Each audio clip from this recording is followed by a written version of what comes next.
Halo teman-teman, jumpa lagi di Cahaya Abadi Channel. Assalamualaikum warahmatullahi wabarakatuh. Baiklah teman-teman, pada kesempatan kali ini kita akan sama-sama mengerjakan pengecatan pada mobil Honda HR-V ya, warna grey. Dan untuk kondisi mobil lumayan parah ya teman-teman. Sebetulnya yang parah di sini bukan karena insiden ataupun hancur karena kecelakaan ya, tetapi mobil ini sudah berulang kali dicat di bengkel-bengkel. Kita tidak tahu di mana pengecatannya dan kondisinya sudah lumayan parah ya. Ada yang sebagian belang-belang dan ada sebagian yang kusam. Namun ada juga sebagian yang keserempet ya. Dan sekalian mau kita betulin ya. Baiklah teman-teman, langsung saja kita kerjakan unitnya ya. Seperti biasa, untuk pengerjaan tahap awal kita mulai dari proses pendempulan atau pengetokan ya. Namun sepertinya tidak terlalu banyak yang mau kita ketok ya, jadi kita mulai dari proses pendempulan kemungkinan ya. Oke, langsung saja kita kerjakan dan simak terus video ini sampai selesai ya teman-teman. Apa saja yang akan kita bahas pada kesempatan kali ini, kita akan berbagi bersama ya. Baiklah teman-teman, sekarang kita sudah memasuki tahap pengamplasan ya. Untuk tahap ketok bodi dan pendempulan tidak kita sertakan karena jika kita lihat-lihat ini sangat banyak juga ya yang harus kita perbaiki. Jadi karena durasinya terlalu lama sehingga kita tidak menyertakan video ketok bodi dan pendempulan ya, dan hanya kita sertakan video pengamplasan ya. Dan ini pun tidak kita sertakan semua ya, proses pengamplasan akan kita skip ya sampai tahap pengecatan ya teman-teman. Oke teman-teman, simak terus proses selanjutnya dan jangan di skip ya jika teman-teman ingin melihat proses tahap demi tahap untuk perbaikan mobil Honda HR-V ini ya. Baiklah teman-teman, pada kesempatan kali ini kita akan sedikit berbagi ya mengenai pedoman ketebalan cat ya. Namun pada kali ini kita hanya mengukur ketebalan cat berdasarkan dari penglihatan kasat mata ya teman-teman, tidak menggunakan alat pengukur ya seperti alat ukur digital ya teman-teman, karena kita belum memiliki alat ukur semacam itu ya. Dan untuk ketebalan cat sebenarnya tidak boleh terlalu tebal ya teman-teman, cukup tipis saja ya, asal nutup dan terkena sinar catnya tidak berbayang, tidak tembus ke dalam ya, atau warna dalemannya tidak kelihatan ya saat terkena sinar lampu atau terkena sinar matahari, itu sudah cukup ya teman-teman. Karena jika terlalu tebal itu akan mempengaruhi tingkat kekerasan pada pernisnya ya, atau clear coatnya ya, sehingga clear coat akan lambat kering ya, atau bisa juga absorb ya, drop seperti yang biasa kita ketahui. Setelah melakukan pengecatan, cat menjadi kusam ya untuk beberapa bulan ya. Nah itu pengaruh dari ketebalan cat atau clear coatnya juga ya teman-teman. Baiklah teman-teman, sekarang kita sudah memasuki tahap pengecatan. Proses pendempulan dan epoksi sudah selesai ya teman-teman. Sekarang kita sudah selesai melakukan masking pada full body ya. Di sini bisa teman-teman lihat kita sudah melakukan persiapan untuk naik cat ya teman-teman. Nah yang perlu kita perhatikan, untuk melakukan pengecatan kita harus melepaskan pada bagian handle serta spion ya teman-teman, agar hasil pengecatan itu tetap maksimal ya teman-teman. Selain dari itu juga kita mudah untuk melakukan pengecatan dengan hasil yang maksimal ya, agar tidak terhambat oleh handle serta aksesoris-aksesoris yang bisa menghambat saat kita melakukan pengecatan ya teman-teman.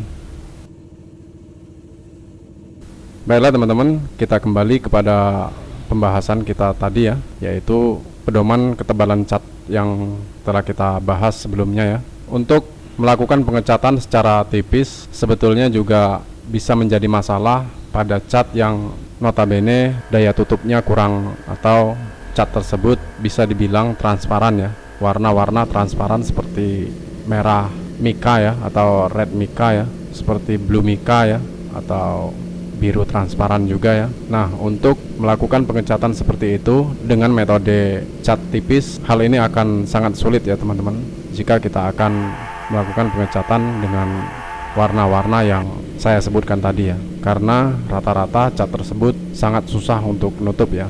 Namun di sini kita akan membahas mengenai cara pengaplikasiannya ya, agar tidak berpengaruh terhadap daya tutup ataupun berpengaruh juga terhadap tingkat kekerasan dari clear coat yang akan kita aplikasikan pada permukaan cat-cat yang daya tutupnya kurang baik tersebut ya.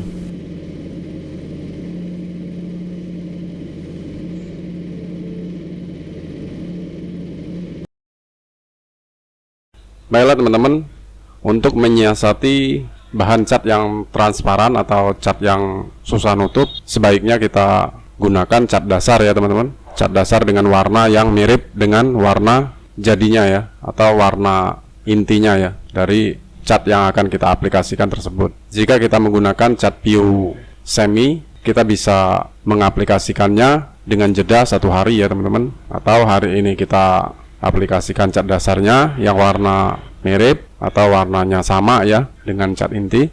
Besok harinya kita aplikasi cat jadinya ya, sehingga untuk cat jadi tidak terlalu tebal ya teman-teman. Cukup kita menggunakan 3 layer atau 2 layer itu sudah tertutup ya, warna sudah matte, jadi kita tidak perlu mengaplikasikannya terlalu tebal ya teman-teman. Dengan demikian kita bisa mengaplikasikan cat secara tipis dan merata ya, tidak perlu terlalu tebal ya. Nah, seperti yang saya lakukan saat ini, untuk pengecatan mobil Honda HR-V warna grey ini kita hanya menggunakan cat jadi untuk full body setengah liter ya teman-teman. Jadi untuk cat setengah liter kita hanya butuh 2 layer pada bagian top coatnya ya, karena kita sudah melapisi permukaan menggunakan cat dasaran yang warna mirip ya teman-teman, sehingga kita tidak terlalu boros menggunakan cat jadi ya. Nah, untuk cat dasaran untuk full body seperti ini kita habis kurang lebih 700 ml ya teman-teman, 700 ml atau 7 on ya, tidak sampai 1 liter ya. Maka cat sudah tertutup dengan baik ya teman-teman, dan hasilnya juga dijamin tidak absurd ya teman-teman, tidak mungkin akan kusam di kemudian hari ya, atau setelah lama kita cat tidak akan kembali kusam seperti mobil habis disemprot atau mobil habis dispray dengan cat namun tidak di clear ya. Di sini perlu teman-teman ketahui juga, untuk pengaplikasian cat jadi dengan metode tipis perlu teman-teman perhatikan pada pengamplasan cat dasarnya ya teman-teman. Jika teman-teman melakukan pengaplikasian cat dasar dengan jeda 1 hari, itu berarti teman-teman harus mengamplas cat dasar kembali agar cat jadinya bisa merekat dengan maksimal ya teman-teman. Namun untuk pengamplasan, jika untuk warna metalik itu tidak boleh diamplas dengan amplas yang kasar ya teman-teman. Harus menggunakan amplas grip minimal paling kasarnya itu nomor 800 ya teman-teman, atau bisa teman-teman menggunakan amplas nomor 1000. Walaupun ini agak sedikit lama ya proses pengamplasannya jika menggunakan amplas halus, tetapi hasilnya akan tetap maksimal ya teman-teman. Jika teman-teman menggunakan amplas 600 itu sangat tidak direkomendasi, karena hal tersebut akan menimbulkan jejak amplas saat setelah clear coat diaplikasikan ya. Jadi teman-teman akan mendapatkan cat yang tidak halus ya, atau cat yang teman-teman aplikasikan bergaris seperti habis diamplas ya, karena amplas yang kasar tidak akan tertutup oleh cat jadi yang hanya 2 lapis ya teman-teman. Maka untuk itu kita harus menggunakan amplas halus ya. Baiklah teman-teman, sekarang kita sudah memasuki tahap clear coat, dan untuk clear coat kita menggunakan clear coat 6300 dari Belcoat ya. Karena clear coat ini sangat direkomendasikan untuk karakter cat metalik atau premium ke atas ya teman-teman, dan clear coat ini akan mengurangi daya absurd dari cat tersebut ya, sehingga hasil akan tetap maksimal dan glossy akan tetap awet ya teman-teman. Dan untuk clear coat ini sebenarnya sudah cukup lama saya menggunakan clear coat ini, namun belakangan ini clear coat ini cukup sulit ya dicari ya di daerah kami ya, karena banyak orang yang menggunakan ini namun distribusinya kurang lancar di daerah kami, agak mutus ya teman-teman. Jadi belakangan ini agak sulit kita mendapatkan clear coat Belcoat ini ya. Baiklah teman-teman, untuk clear coat jangan lupa disaring ya teman-teman, karena spray gun kita sudah kita buang saringannya ya, sehingga kita harus menyaringnya ya. Namun kita saring dengan kain bersih saja ya, karena kita kehabisan saringan, lupa beli ya. Jadi kita menggunakan saringan kain bersih untuk penyaringan clear coat ya.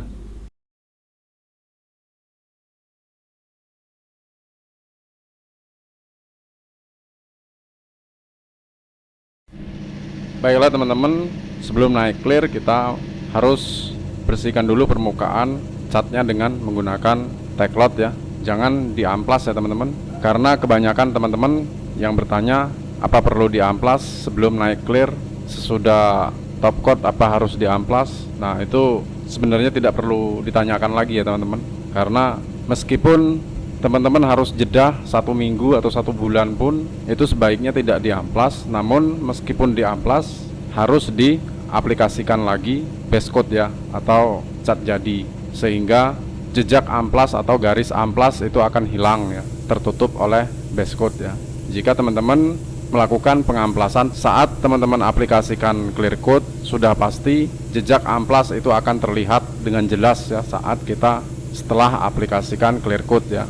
Jangankan sebelum di clear di amplas ya, langsung naik clear. Setelah cat dasar kita amplas dan kita cat jadi hanya tipis saja, itu bisa-bisa menimbulkan baret amplas ya, jika amplasnya tidak halus ya, amplas tidak rata dan tidak halus ya, maka itu akan menimbulkan tampilan yang tidak maksimal untuk hasil pengecatan ya.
Baiklah teman-teman, untuk aplikasi Clearcoat kita basah ke basah ya, karena suhunya cukup mendukung sehingga kita aplikasikan secara basah ke basah ya, dan tidak ada sistem setengah layer ya. Jadi kita aplikasikan 2 layer full ya teman-teman.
Baiklah teman-teman, proses pengecatan dan clear coat sudah selesai untuk mobil Honda HR-V ini.